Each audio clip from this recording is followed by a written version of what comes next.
而家歐志如倡議城嘅代表，2018年加入 BNI 100分綠燈會員，金章會員，2020年出任分會主席，2021年創下2億5千萬生意引證。7年嚟秦國科學家去獎項，曾經出任咗領導團隊啦，同時協助 BNI 全球最大 Leaders 分會出入增長大使，結果發展至馬來西亞大灣區加拿大。現在有請 Vienna。好，唔該晒 Andrew， 亦都唔該晒 Terry， 多謝咁多位來賓我哋嘅會員嘅支持啦。差唔多啦，已經唔接開咗我哋演説啦。咁我今日嘅主題咧就係逆境自強，實業興港。香港可能咧係面臨一個好似比較大考驗嘅時間，但係我覺得我哋香港係充滿未來嘅信心啊！因為我哋過去35年成個家族生意都一直喺香港堅守我哋嘅本分，去磨呢一把劍。所以而家我哋香港嘅優勢就係在於一個冇稅嘅自由港，我哋去邊度去任何地方都十分自由。所以咧，我哋要點解要去將我哋嘅產業成熟化之後，就要經過我哋去出海啦。咁我哋咧就係前於1989、1990年開產啦。咁我哋呢個就係成個進程嘅過程啦。咁呢個2018年咧，咁我好感恩加入咗 BNI， 因為加入咗 BNI 將我成個咁傳統嘅產業思維咧改變咗嘅。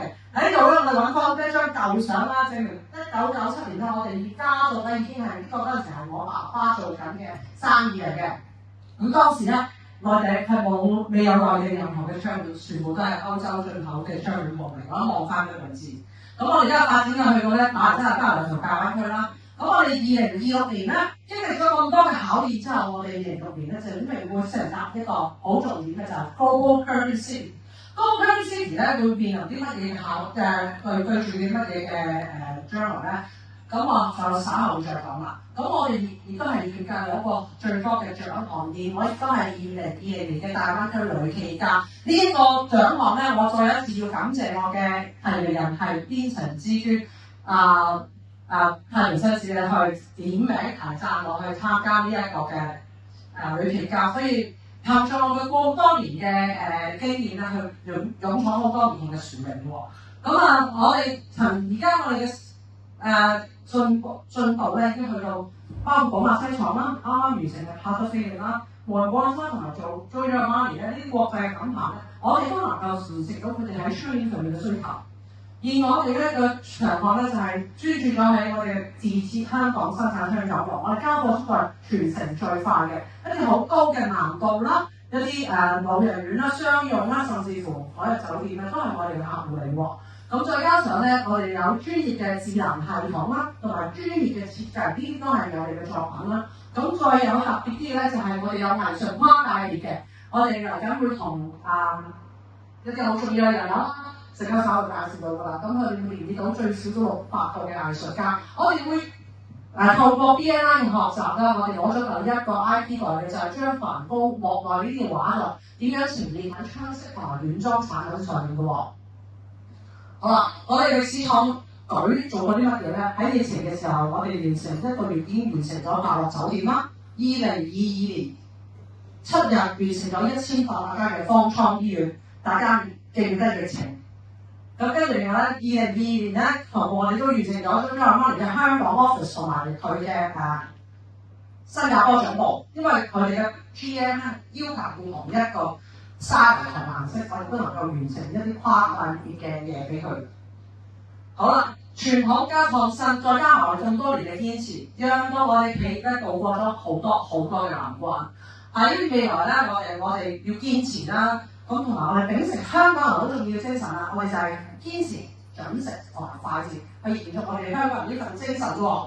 咁所以咧，大家我哋都香港之前咧，我哋仲介紹下我嘅團隊啦。咁包括咧就有我啦 Vienna 啦，係個擁有35年經驗從事窗簾嘅。咁就有Body U 啦，Body U 係啦，咁佢哋係前 Oracle 嘅一個marketing 啦，咁同埋 Body 嘅 marketing 啦。咁再加上咧 Marco 亦都會 share 我哋嘅IT 嘅 support 啦，同埋一啲自由家居上嘅比類貨。咁今日 Coco 嘅代表咧 ，IT Channel 都有嚟到我哋當中嘅，係啦。咁另外咧就係 Peter 啦，好多謝 Peter Sir 啦，佢俾咗好多嘅建議喺成件事嘅鋪路啦，俾咗好多 inspire 我哋點樣去做好呢一個產業。咁佢代表咗乜嘢嘅範疇咧？係藝術產化。咁我哋會知啦，藝術家佢係我哋未來嘅複製科出去大方向嚟嘅。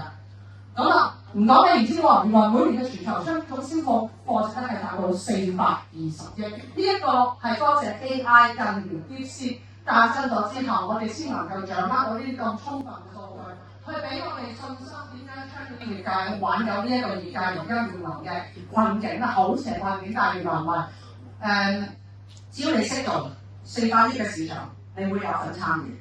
咁我哋睇到佢喺2019年係400億啦，2022年隨住疫情先都下降咗嘅。咁但係2024年至到2025年咧，佢又不停復甦緊喎。咁我哋喺出年嘅酒店嗰個範疇咧，都佔咗30%嘅喎。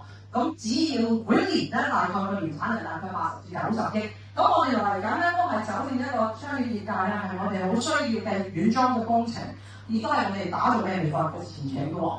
好啦，跟住咧就係我哋嘅市場總營收喺2019年至到2022年啦，呢幾年雖然經歷咗社會疫情等等啦嚇，咁都創造咗3500億美元嘅總貨值、總營銷貨值喎。咁所以只要我哋喺呢度佔咗10%，我哋 Global Curvy City 嘅計劃面對咗10%，我哋都佔有市佔係50億嘅現金市場。ESG 亦都係我哋未來要去同酒店去點樣令到佢更加吸引我哋嘅板塊嘅。我哋會提供本來真係做 ESG 啊，我哋加晒。